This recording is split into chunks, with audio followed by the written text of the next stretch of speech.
భారత ప్రభుత్వపు ఆహార మరియు ప్రజా పంపిణీ మంత్రిత్వ శాఖ యొక్క పథకాల ద్వారా ప్రజలలో పోషణ మరియు ఆరోగ్య సంబంధమైన చింతలు ఇప్పుడు తొలగిపోతున్నాయి.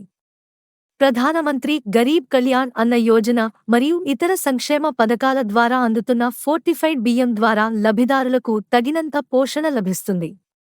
వినండి, ఆంధ్రప్రదేశ్కి చెందిన స్రవంతి ఏమి చెబుతున్నారో. నా పేరు స్రవంతి. ఇక్కడ భీమనగరము, విశాఖపట్నం. ఇక్కడ అంగన్వాడీ సెంటర్లోన ఫోర్ ఫ్రైడ్ రైస్ తినడం వల్ల నా హెల్త్ చాలా బాగుంది. నేను లాక్టేటింగ్ మదర్ని. అలాగే నాకు కూడా నేను ఎప్పుడైతే ఇక్కడ ఫుడ్ తీసుకోవడం వల్ల, అలాగే రేషన్ డిపోలో కూడా ఫోర్ ఫ్రైడ్ రైస్ ఇవ్వడం వల్ల కూడా మా ఇంట్లో వాళ్ళు కానీ నేను కానీ ఎటువంటి అనారోగ్యానికి కానీ గురి కాకుండా చాలా హ్యాపీగా ఉన్నాము. వీక్నెస్ కేసులు ఏమీ లేదు. ఇప్పటి వరకు మేము చాలా హెల్తీగా ఉన్నాము. ఇందులో folic acid, B vitamin 12, next iron ఉండడం వల్ల చాలా బాగుంది. ఈ పథకం ఇలాగే ఇంకా కొనసాగాలని చెప్పేసి మేము కోరుకుంటున్నాము. ఫోర్ ఫ్రైడ్ రైస్ సప్లై చేస్తున్న కేంద్ర ప్రభుత్వానికి అలాగే నరేంద్ర మోడీ గారికి నా ధన్యవాదాలు తెలియజేస్తున్నాను. భారత ఆహార సంస్థ ఆంధ్రప్రదేశ్ ప్రజలకు పోషకాలతో కూడిన ఫోర్టిఫైడ్ బియ్యాన్ని అందిస్తుంది.